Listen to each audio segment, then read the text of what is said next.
Welcome back to the Pursuit of Par episode 5. Going to do things a little bit differently this week.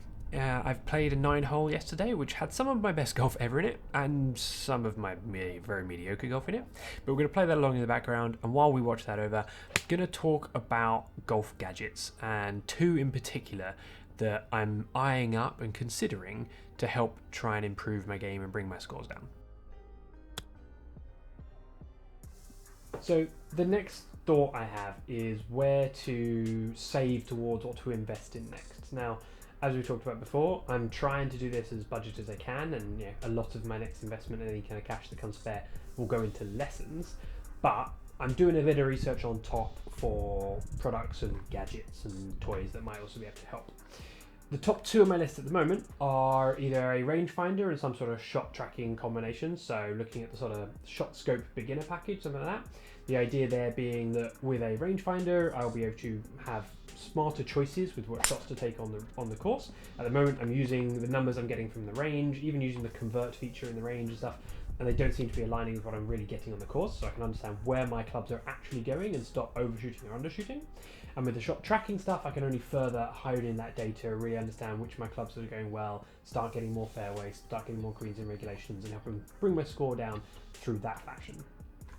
The other option, I'm looking at a Hack Motion. Now, those of you who don't know what Hack Motion is, it's a wrist-mounted device that measures precisely that, your wrist angle. So as you wear it, you set your app up on your iPad or your phone or whatever you've got. As you swing, it measures the angle at all the different points throughout the course of your swing and gives you a score and a reading and an indicator on the device for where your swing is at and how it's performing. The idea here being that you can really generate consistency by making sure you're doing the same thing over and over again for all your different swings, be it drivers or be it irons, and getting all your clubs in the right place and getting all your grip and hand placement in the right place.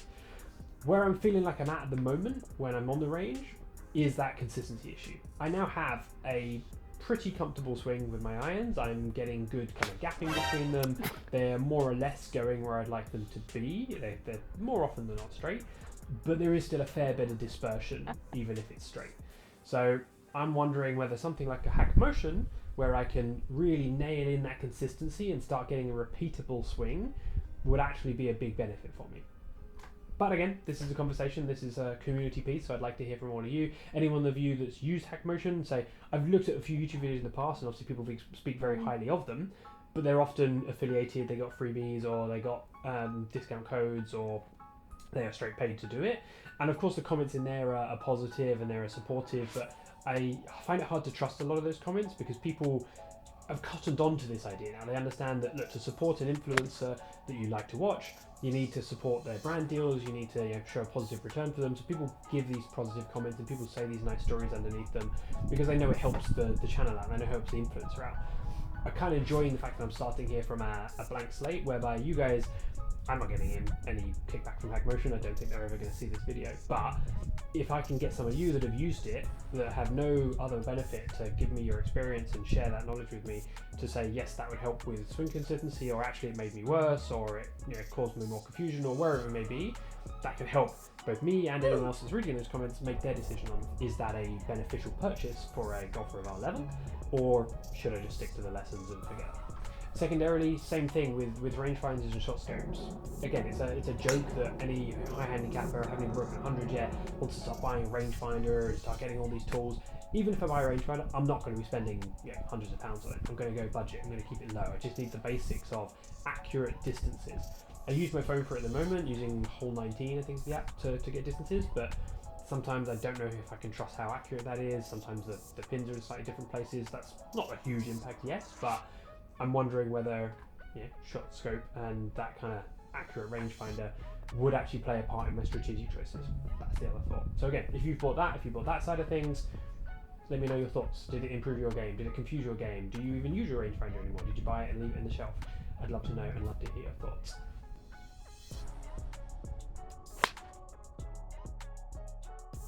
So there you have it. That's my thoughts between either a rangefinder or a HackMotion. That's where I'm considering my next investment to be beyond lessons. As I've already said, please leave your comments and thoughts below. I'm going to leave you now with the last few holes, or last few shots. We're already on the last 2 holes, but the last 2 shots of my round from 9. As you saw, first few holes had some fantastic tee shots, some great putts. These last 2 have got a little bit ropey. It's not a pretty finish, but if you made it this far, thanks for tuning in, thanks for watching. Please do the old classics, like, subscribes, comments, all that kind of YouTube jazz. Even if you don't have anything to say about the gadget choices, any other feedback on my game, any other feedback on the episode, really appreciate it. Still learning, still adjusting, still working this out as I go along. So any and all feedback is welcome.